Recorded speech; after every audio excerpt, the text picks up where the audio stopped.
Hi, everyone. I'm Lad Dilgard, the founder and treasurer of BW Strategy PAC. We raise money and issue awareness for reasonable, sensible, pro-parent candidates for local office in Delaware County, Ohio. This is the latest in a series of podcasts on politics, history, economics, and relevant issues that we'll drop weekly to followers. We hope you will enjoy this episode and support us by going to BW Strategy PAC, that's PAC.com, and donate using a credit card or debit card. You're also welcome to mail a check to BW Strategy PAC, P.O. Box 2913, Westerville, Ohio 43086.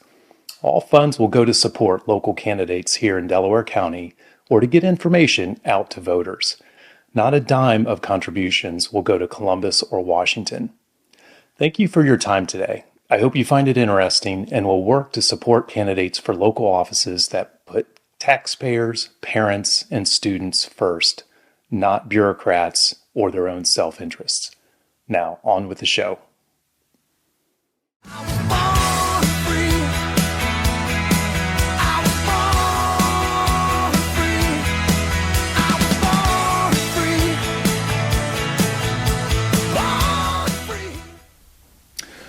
Hi, everyone. This is Lad Dilgard again with Stand and Speak. I hope everybody has had a great week and enjoying this spring weather, although it's a little cold here in Ohio. So today I'd like to talk to you a little bit about smartphones and social media. The other day I was at a restaurant and I saw a couple of 5-year-old kids on competing tablets at a table, and Dad was there on his smartphone, and they weren't really talking to each other or doing anything. But they were pretty embedded in that. I've seen kids walking across a parking lot at a grocery store with their looking at a tablet like that. So obviously kids have been really glued to phones and tablets for quite a while, and we all know this. So now studies are starting to come out that say this could be harmful, or this is harmful, and it's really impacted children's mental health. And I think that's interesting in that parents these days will follow their kids' school bus all the way to school to make sure that they arrive there on time. They will put masks on them, or they'll do anything they can to keep their kids safe or with their perception of how that is. Every other day, it seems like some legislature in the United States is passing something that's more harmful, or something about smoking or vaping or kids drinking or something like that. So we're really dialed in on children's safety. But somehow we're looking the other way to all the harm that's being caused by social media and smartphones.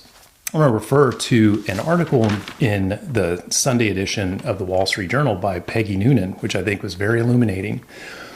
She cites a book by Jonathan Haidt, a New York psychologist, called How the Great Rewiring of Childhood is Causing an Epidemic of Mental Illness.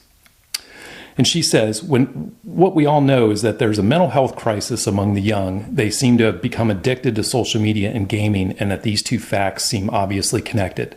Mr. Haidt says and shows that the latter is the cause of the former. So let's see how we got here. First, in 2007, was the arrival of the iPhone. And then right after that, the continuing spread of the broadband internet. And then in 2009, there was the new age of hyper-viralized social media with likes, retweets, and shares. And in 2010 came the front-facing cameras on smartphones, which greatly expanded the number of adolescents posting carefully curated photos and videos of their lives for their peers and strangers, not to just see, but to judge. So then in 2011, 23% of teens had a smartphone, only 23%. By 2016, one survey shows 79% of teens owned a smartphone, as did 28% of children 8 to 12. Some teens were reporting they spent an average of almost 7 hours a day on screens. 1 out of every 4 teens said that they were online almost constantly. Girls moved their social lives onto social media. Boys burrowed into immersive video games, Reddit, YouTube, and pornography. Now, when my kids were growing up, we got them smartphones sometime in middle school, late middle school. I do remember that we were pretty much dead last of all the kids in school in getting kids smartphones. For a long time, they had phones where you could dial in and out. You could call something, but you couldn't get on the internet. And we thought that was good, but the pressure to get those smartphones on my kids was massive. Everybody had them. Everybody was on them. Everybody was talking about them. So it was like, hey, why don't you guys have smartphones? Why aren't you on Facebook? Why aren't you on this or that? So the pressure was on them. Therefore, the pressure was on us. And eventually we got them smartphones. And to a large degree, they're glued to them on a daily basis, although we, pull them away at certain times. We don't have them at the dinner table. All parents have their own styles. All parents have their own opinions of this. But the lessons from social media and smartphones is incontrovertible over the last 10 years. Peggy Noonan goes on to write, signs of a mental health crisis quickly emerged. Rates of mental illness among the young went up dramatically in many Western countries between 2010 and 2015. Between 2010 and 2024, major depression among teens went up 145% among girls and 161% among boys. There is a rise in disorders related to anxiety as well. Here's another part of the social media and smartphone addiction that kids have had here in the last 15 years. One of my friends has a daughter, college-age daughter, who went out with a young man, and this young man was too afraid to order off of a menu or talk to the waitress at a restaurant. He was frozen. He asked this girl to order for him. That's unbelievable. And we know why that is. It's because he spends all of his time in a room with his online buddies doing, just things online. And that is a real tragedy. We've seen this with young boys a lot over the last few years, where they just petrified of going out into the sunshine, of talking, of doing things. That does not bode well for the future. And young girls comparing themselves to faked up pictures online and, being criticized and bullied for their looks and everything. This is a real mental health crisis, and it's a real health crisis for young people today, but nobody's really doing anything about it. Just recently, there was a law passed in Florida. I don't know the details quite at the moment, but they were prohibiting young people from being on social media, essentially. So some people are starting to think about this as to what are we doing to kids and what can we do about it? I mean, we ban smoking for kids, alcohol, and we don't let them drive until they're 15 and a half or 16. But kids can get on social media essentially at any age.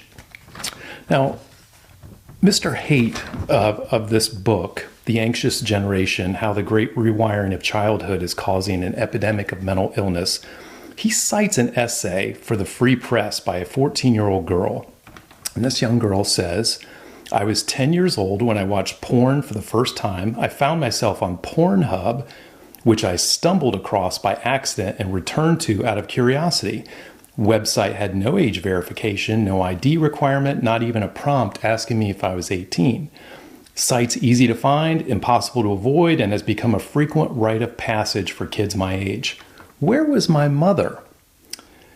In the next room, making sure I was eating 9 differently colored fruits and vegetables on the daily. So there you have it. As parents, many of us are missing the big picture here. Mr. Haight suggests these 4 reforms.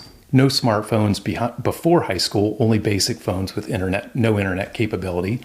No social media before 16. Let their brains develop first. All schools from elementary through high school should be phone-free zones. Students can store their devices in their locker.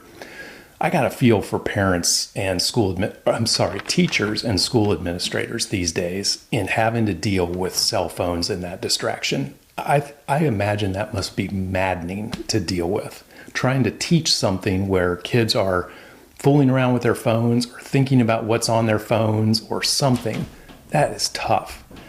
And then the last thing he says was bring back unsupervised play. Only in that way will kids naturally develop social skills and become self-governing. I've always been a big advocate of outdoor recess all the time.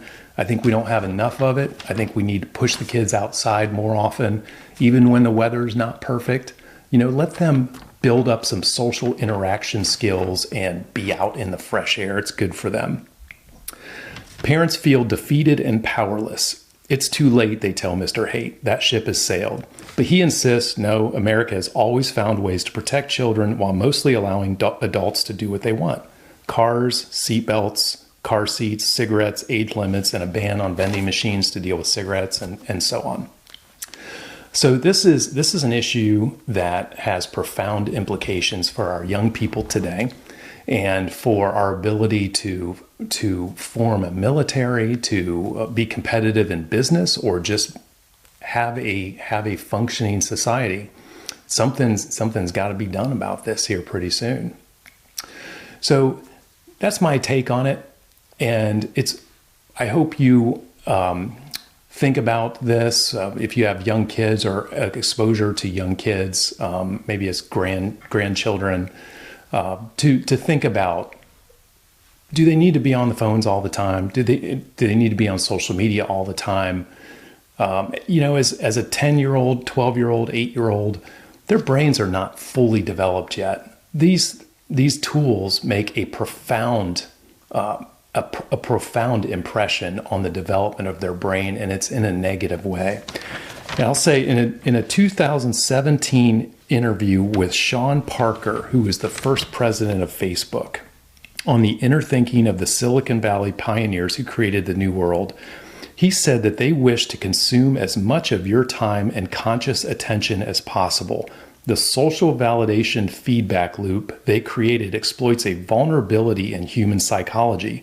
The apps need to give you a little dopamine hit every once in a while because someone liked or commented on a photo, and that's going to get you to contribute more content, and that's going to get you more likes and comments.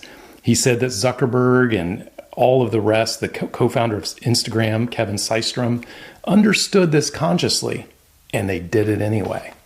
These people are not your friends on social media. They're there to make a buck. They're there to get your kids addicted on this drug. So just think about when you're giving your child a phone when they're 12 to 14 years old or 10 years old. So that's all I have today. I hope you've listened and enjoyed, maybe thought about a thing or two, but I hope you have a good week. This is Lad Dilgard with Stand and Speak.